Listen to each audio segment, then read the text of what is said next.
It's Only Sport with Martin Devlin on the platform. Brought to you by One New Zealand. Let's get connected. 1:38. You should be getting this. You should be happy about that. Don't tell me what I should be bloody happy about, mate.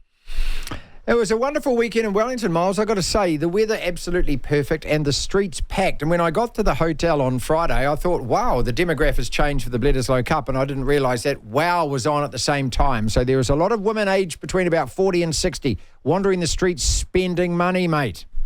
And every single one of them told you to bugger off.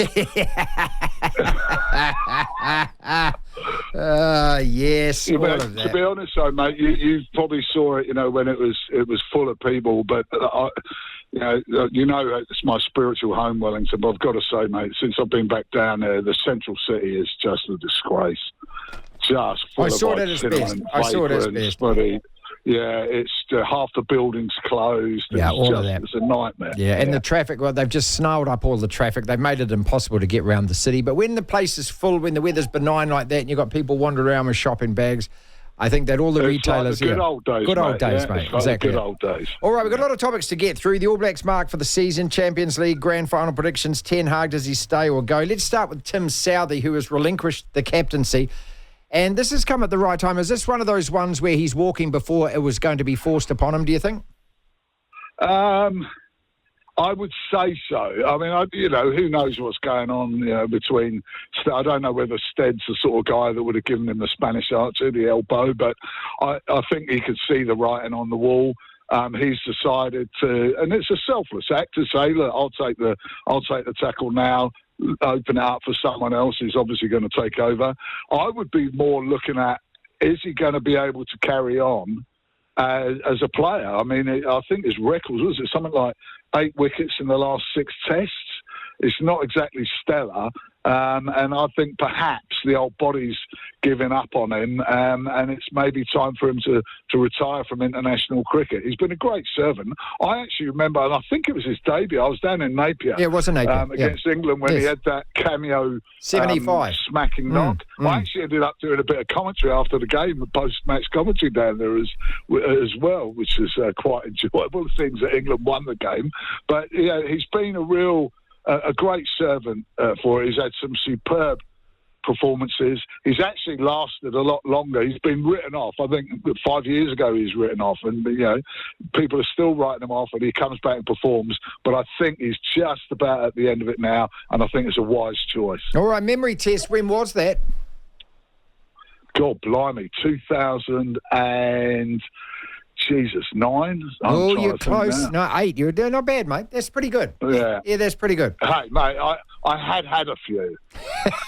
Sorry. Miles Davis at work on the commentary, I had a few. Really? And no one is falling off their chair with surprise at this end, Tory. No, hey, I've never gone around saying it's because stress. It's because I'm just a dodgy unit who can't say no. That's it. Fair yeah. enough. Well, there's a stress involved with that as well, isn't there? Okay. What about the All Blacks? I've given us a B because I can't go any higher than that because we've lost 3 tests already this year. But I did see signs of improvement against the Wallabies. And yes, they are the Wallabies, but you're always looking for signs of improvement. I thought a B so far this year. What's your pass mark? I'm going more of a C. Okay. I'm going more of a C, which is still just about, in the old days, just about a pass. I think anyone who marks them lower than that has been a little bit unrealistic. I mean, their record in the last year or so under Fozzie wasn't exactly stellar. You had your ups and downs.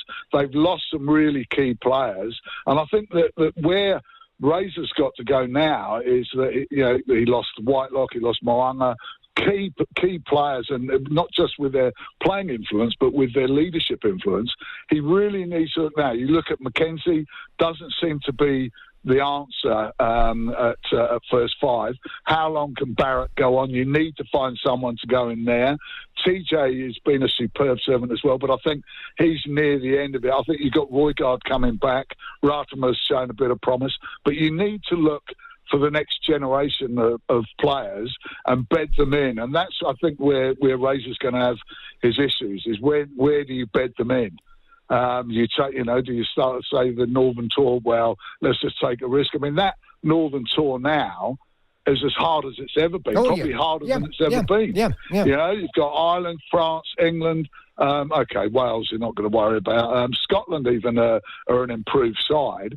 So anywhere you go up in the Northern Hemisphere now, it's going to be a tough go.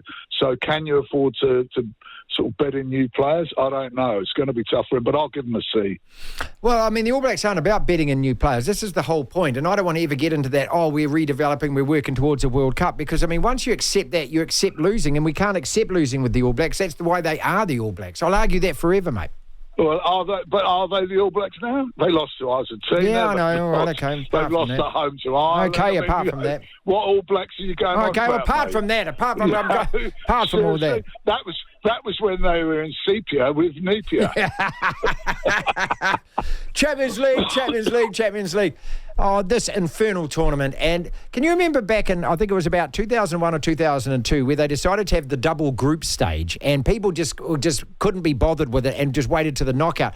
I think that this is what this is already. I know that, I mean, my team's not in it, so therefore I'm not watching it as much as I should. But there's just so many bloody games, mate, and so many rounds of this thing going to go. I know. We know what it's all about. It's all money. About money. Yeah, it's all about again, it's the broadcaster, playing on the greed of the associations and the clubs. And I don't know how much of this was to try and mitigate the Super League breakaway cobblers that we've heard about before. Yeah. I mean, if that happens, it's the end of it. I'd ban them all from the domestic leagues and let them go and play amongst themselves. But it's just there's been some real blowouts as well this morning in terms of games. You always used to get one or two of those, but it's just ridiculous. It's like the World Cup, mate. 48 teams. I mean, what the hell? I know. I remember the good old days when there was only 16. Yeah, well, I mean, when New Zealand got there in 82, there were 24 teams. It's actually meant to be a prize qualifying for the bloody tournament, isn't it? And I think that was the first expansion to 24. I think that was I may be wrong on that, but I think that was the first one that they went that high, and which was a great performance from New Zealand. But I'd be shocked if they don't make the next one. But as far as the Champions League goes, I really thought, I watched the Arsenal game today, and that PSG side, without Neymar, without Mbappe, they don't look likely to me, to be perfectly honest. And I think they're going to. I don't know if it helps to playing in France a lot of the time without too much competition. Yeah, of course. League.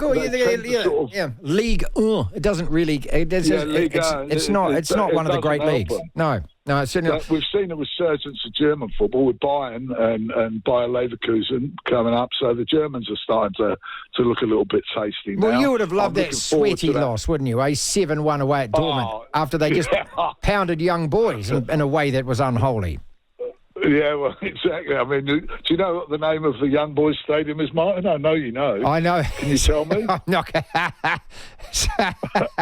It's called, what is it called? Wankdorf. Wankdorf. That's it, Wankdorf. That's it. I knew it. The Wankdorf Stadium. Yes, I knew it had that in it somewhere.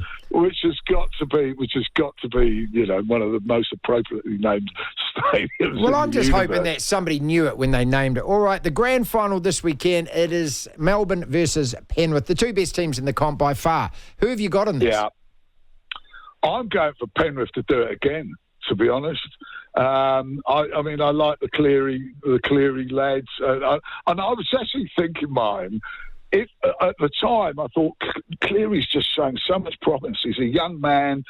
When he took over the Warriors, he was learning on the job, learning from his mistakes, and then suddenly he's gone. Now, imagine if he'd have stayed, not only would we likely have Nathan Cleary playing for us, but we'd have him. Could he have done the same with the Warriors as he's done with Penrith? Or did they have more wherewithal with that youth system that Phil Gould had a big hand in doing?